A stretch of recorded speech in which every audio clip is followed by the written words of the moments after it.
Selamat pagi saudara-saudara yang dikasihi dan diberkati oleh Tuhan. Mari kita sambut hari ini Rabu 9 Agustus 2023 dengan hati yang penuh syukur. Sudahkah saudara siap untuk menerima berkat yang akan Tuhan berikan? Renungan hari ini berjudul Lakukan dengan Hati.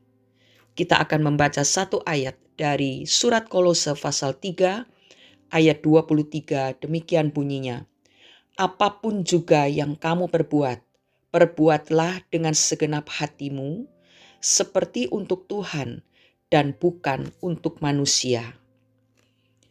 Pada tanggal 29 Mei 1953, tepat pukul 11.30 pagi, sebuah sejarah baru dicatat. Sir Edmund Hillary, seorang pendaki gunung berkebangsaan Selandia Baru, berhasil mencapai puncak Mount Everest, gunung tertinggi di dunia yang tingginya 8.848 meter. Setelah berabad-abad, sebuah obsesi yang awalnya dianggap mustahil untuk dilakukan, akhirnya menjadi kenyataan. Keberhasilan ini membuat majalah Time kemudian menobatkan Edmund Hillary menjadi salah satu dari 100 manusia paling berpengaruh di abad 20. Media berlomba-lomba melakukan wawancara dan menanyakan apa rahasia Edmund Hillary di dalam menaklukkan gunung yang kerap dijuluki sebagai atap dunia itu karena demikian tingginya. Jawaban Hillary sangat sederhana, namun menginspirasi banyak orang yang mendengarnya. Saya hanya menaruh hati saya di puncak gunung dan berusaha untuk mengambilnya kembali. Saudara-saudara, banyak orang terfokus pada hal-hal material untuk mencapai sukses. Mereka lupa bahwa hati adalah rahasia pertama dan terutama yang memampukan seseorang untuk bangkit kembali dari kegagalan. Kekuatan hatilah yang akhirnya membedakan orang sukses dan orang gagal. Rahasia sederhana ini berlaku di semua bidang kehidupan. Bahwa untuk berhasil, lakukanlah dengan hati. Mengapa kita harus melakukan segala sesuatu dengan hati?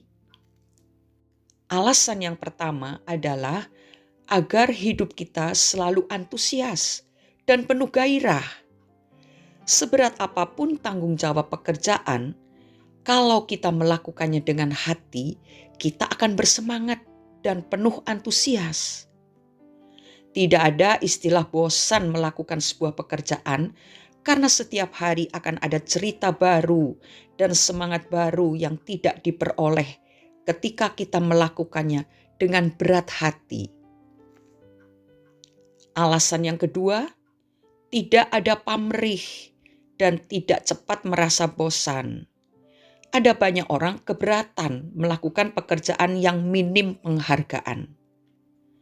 Hal melayani Tuhan adalah sebuah aktivitas yang minim penghargaan dari manusia.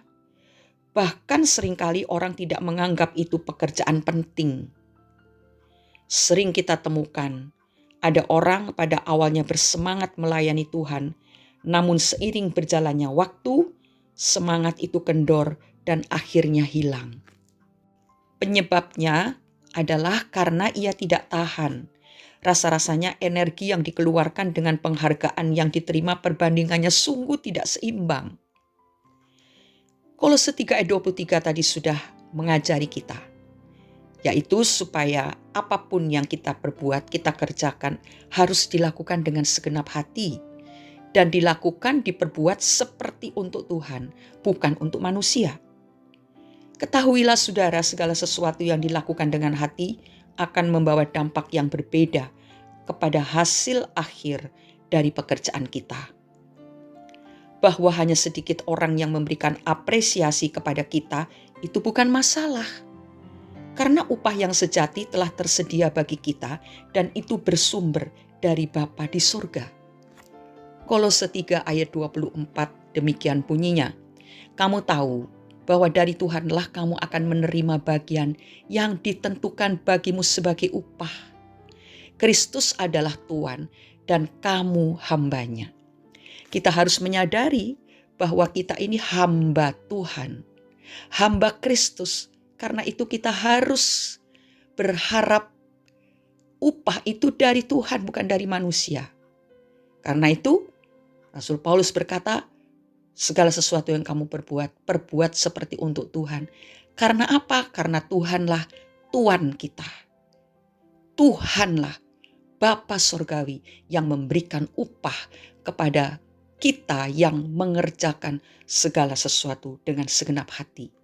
Kita tidak akan kehilangan upah tersebut. Sebab itu marilah tetap bersukacita dan lakukanlah semuanya dengan hati kita. Mari kita berdoa.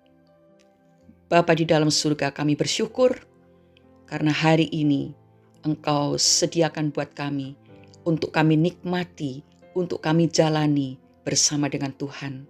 Terima kasih untuk firman yang telah Engkau berikan kepada kami. Hidup kami penuh dengan beban, dengan tanggung jawab. Ada banyak hal yang harus kami kerjakan. Mampukan kami Bapa untuk menyelesaikan semua tanggung jawab dan kewajiban kami dengan penuh sukacita dan dengan hati yang tulus. Kami mau menjadi hamba Kristus yang setia, yang bertanggung jawab, yang memiliki cara kerja yang sesuai dengan Engkau sebagai Tuhan, Tuhan kami. Terima kasih Bapa untuk kesempatan yang Engkau berikan dan kepercayaan yang Engkau berikan kepada kami untuk melakukan segala sesuatu dalam hidup ini dan melakukannya bagi kemuliaan Tuhan. Terima kasih Bapa. Kami menerima berkat yang luar biasa di dalam nama Tuhan Yesus Kristus. Amin. Bekerja dengan hati untuk menuai upah yang sejati. Selamat beraktivitas. Tuhan Yesus memberkati kita semua. Amin.